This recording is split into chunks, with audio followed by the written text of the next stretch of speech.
Hey guys, welcome back to the channel.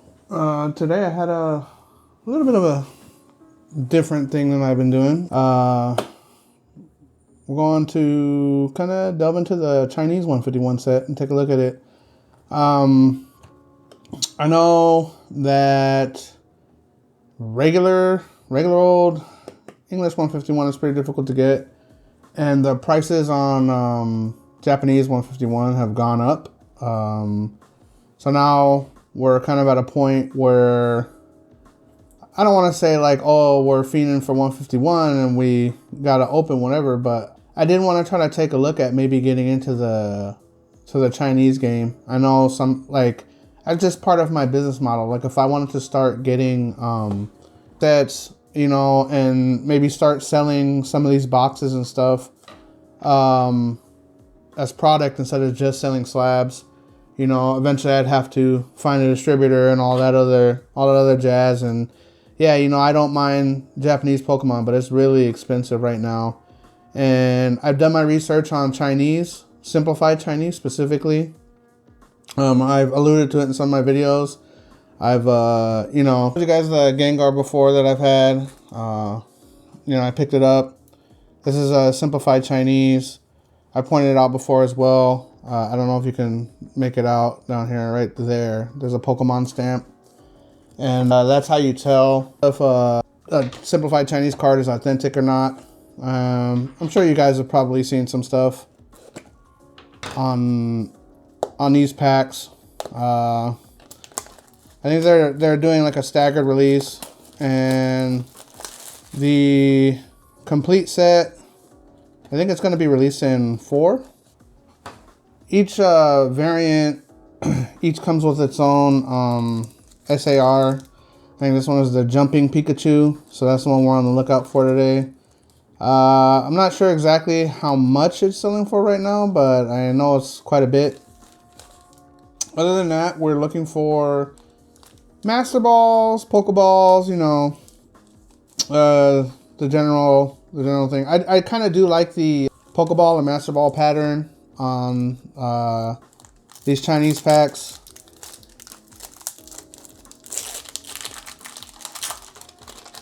I did want to say too that the quality on the card stock is supposed to be the same as Japan, because these Simplified Chinese cards are printed in Japan. So we have Psyduck, Scyther, Vulpix, and I mean, so far so good. Some of these look pretty good. And the Moltres is pretty nice. Let's take a look at the back here. Yeah, I see maybe a little bit of a dent or something here. But yeah, not a lot of whitening on the edges or anything, or the corners. So yeah, that's kind of what the cardstock looks like. These specifically are... These are the slim packs. I didn't get the fatter packs. The fat packs are supposed to be, I think 20 cards per pack, and the slim packs are just 5. But, yeah, you're supposed to have a better chance at getting a hit on the fatter packs. Ooh, look at that. Pokeball Aerodactyl. She's supposed to have a better chance of being able to get hits on the fat packs versus the thinner ones, just because the fatter packs, they carry more, I guess, more hollows per pack, so you get more chance at getting a pull.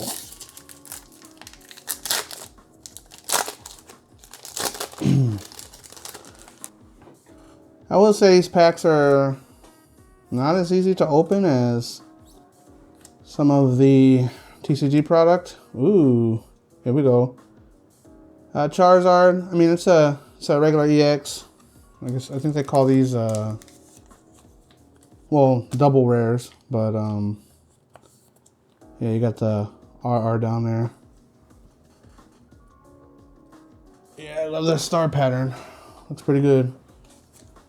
I don't know what the current pricing is on the thin packs versus the fat packs currently. I don't even know if this took off the way some people thought it would. I missed out on the original 151, so I don't know. I guess this is my chance to be able to open some fresh. These cost me about, I don't remember. I think it was like, ooh, Pokeball, Kabuto. I think this cost me like 40 bucks or $45 a booster box for the pre-order. I pre-ordered them on eBay. At the time, it seemed like a pretty decent deal, considering this was before Prismatic release and Terrestrial was going for 70 bucks. And it was right around the time that it had jumped up to $90. So these cards definitely have a Japanese feel. I think TCG cards, and forgive me if I'm mistaken, but I feel like TCG cards, at least in my hands, feel a little bit thicker. These feel more thin and delicate. Bulbasaur, Pokeball.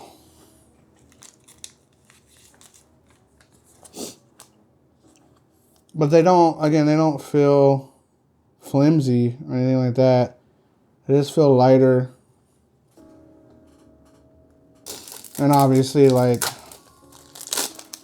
with that Japanese print quality, we could say a little bit more better made. I like this art on this gold bat. It looks pretty cool. Oh, here we go. Full Art Alakazam Shiny. And that was the other thing too. So, you know, some of the English sets and Japanese sets, you know, you get leftover cards from each other. So the Chinese sets didn't have, I guess, Paladin Fates. So this 151 set is a mix between 151 and Paladin Fates. I think Shiny Treasures in Japanese. So we got Venonat, Fearow, Horsey, Tangela, and Gengar. I love the art on this Gengar. I think it's yeah, I think it's the dude that does the Giratina. Correct me if I'm wrong. So it's not necessarily a hit, but we'll put it up there because I like Gengar, one of my favorite Pokemon. So yeah, we're almost done with this booster box. I am definitely not used to card packs only having 5 cards. And yeah, I mean, the 5 card thing is a little bit weird, but it feels like I'm burning through the packs rather fast. I didn't catch how many packs were in the booster box. I think it's 15 to 20. I'll put the number up on the screen. Let's see, Persian,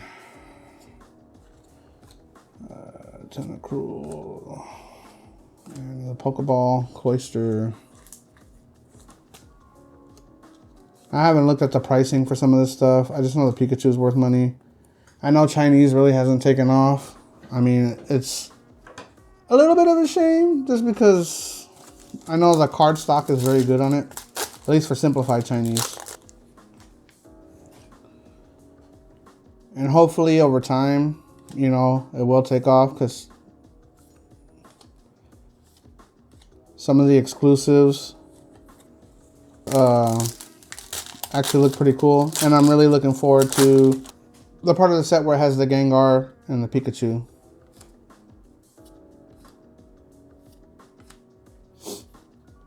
And execute. Yeah, there's three more of these coming out, and I definitely will be pre-ordering or just getting my hands on the next ones that come out. I really do. You know, I kind of see that as like where I want to go, you know, with the business. I think if I can build it up and get it to where I'm making making a decent amount of money to be able to expand and do stuff, you know. I didn't have a ton of capital, you know, to start off. I've seen some people, you know, their journeys, they started off with $10,000 and they're just like, okay, I'm going to buy a bunch of booster boxes and, you know, go from there and all that. And I'm kind of just really Ooh, that's nice art. Another EX. But yeah, they started with a lot of they started with a lot of capital up front, and something I didn't have, and I'm just I know for some of them it's not a lot, you know. 1,200, 1,500, you know, 10,000, whatever. It's like I just didn't have it. I kind of just woke up and decided, you know what, I wanted to follow my dream. It's like everybody follows theirs, and I always kind of worked in the sector that I worked in, and you know, did what I did, and you know, I've always loved the idea of having a card shop. I just always figured it'd be a pain in the butt to run.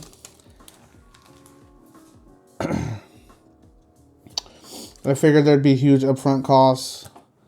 You know, as I might have mentioned before, I used to run a TCG Player page where I sold mainly Yu-Gi-Oh, and it was a thing where I sold Yu-Gi-Oh, and basically I'd buy booster boxes, and a lot of, I don't know how it still works. I haven't been in the Yu-Gi-Oh scene in a while. Like I still play Master Duel, and I still do some stuff like that, which I might do some streams pretty soon. But I would figure that it still works the same way it works, right? Where the stuff that sells is usually the stuff that is what's usable, right? There's not a huge collector community in Yu-Gi-Oh, at least the last time I was in it, and mostly like what you can make money on. But yeah, Yu-Gi-Oh was always a thing of like whatever is the meta at the time, or whatever is, you know, is doing well in tournaments, those are the cards that sell. And Konami was always smart about making the most popular cards, you know, the secret rares and stuff, to add that added value. So, and that's why a lot of times the difference I see between Pokemon and Yu-Gi-Oh is Pokemon has multiple printings of stuff, whereas Yu-Gi-Oh is usually, you get reprints, but they're meant to be sold in later on sets. Like the Megatins and stuff, in order to get people to buy into that product for the chance to have a reprint. So yeah, you run into issues where decks cost $600 or more, and that's not really a problem, I don't think, in Pokemon. I've priced out some decks that I wanted to play, even the most popular ones like Dragapult. It's not that much money to build. Just because there's so much variety available as far as like the amount of times a card is printed across a generation. Yeah, I'm noticing it looks like almost like a Pokeball in every pack. So haven't seen a Master Ball yet. It's another Gengar, and we're running low, but I mean, yeah, for the value of this, I like it. It's, even though you only get the 5 cards per pack, I think the next, yeah, full art Zapdos. I think the next, some nice texture too. I think the next time I buy this, or like when the next ones come out, I might try out the jumbo packs, just to let you guys see what that experience is like. There's some other YouTubers out there that have made videos exclusively ripping the jumbo packs. I feel like I might be in the minority opening these slim packs, but it was cheaper. You know, you feel like you get more, right? Because you get 2 booster boxes for less than the price of one now of you know, English, but, or even some Japanese sets. But you get, yeah, the 2 booster boxes, and yeah, I'm able to go through it, and my pull rates are probably lower. I think at the time these were, yeah, like I said, 40 bucks, 50 bucks, and then the jumbos were 80. So I don't know, this felt like a better value for me, considering I had no idea what I was getting into buying this, and this was my first experience. But I think now that I know, maybe I'll buy the jumbo packs and put more money into it. But as I was alluding to earlier, yeah, you know, if I can get my store to where I want to go, as far as TCG Player and as far as building a website and everything and getting everything going off the ground, I know realistically that slabs and singles are not going to carry me, you know, to the heights of, you know, to where I want to be, right? Like, which is just selling enough stuff to basically have my ripping habits pay for themselves. So, and the Pokeball, the Ghastly. Yeah, you know, that's kind of where I want to get, and eventually I do want to start carrying products. And, you know, yeah, Japanese and Korean have been the tried and true, but those are getting pretty expensive in this bull market. So, you know, I wanted to give Chinese a chance, and so far so good, right? And we've gotten a crap ton of Pokeballs, no Master Ball I haven't seen yet, and no art rares yet. So go figure. Looks like, are the pull rates tougher in the Chinese set? Oh, look at that. Pokeball Pikachu. Are the pull rates tougher in Chinese 151? I have no idea. But what I do know is the Pokeballs seem a lot easier to get here than in like English Prismatic. So maybe even Japanese Terrestrial. I haven't really paid attention to what the pull rates are on that as far as Pokeballs and Master Balls. But I know the pull rates are a lot less brutal than the English set. So, but yeah, if you guys want to pick up any of this stuff, I'm going to go ahead after this video and probably list some of it on my eBay store. I have no idea what the pricing should be, but I'm pretty sure I could find some last souls and get a comparative price on there. But yeah, we didn't get the Pikachu. We didn't get much of anything. Just a ton of Pokeballs, but and a couple of full arts. But yeah, that was the Chinese Simplified Chinese 151 set. As each additional part releases, I'll make sure to pick them up and share those with you guys, so you guys can get some information and see if you want to pick up some of this Simplified Chinese stuff for yourself. But yeah, until next time.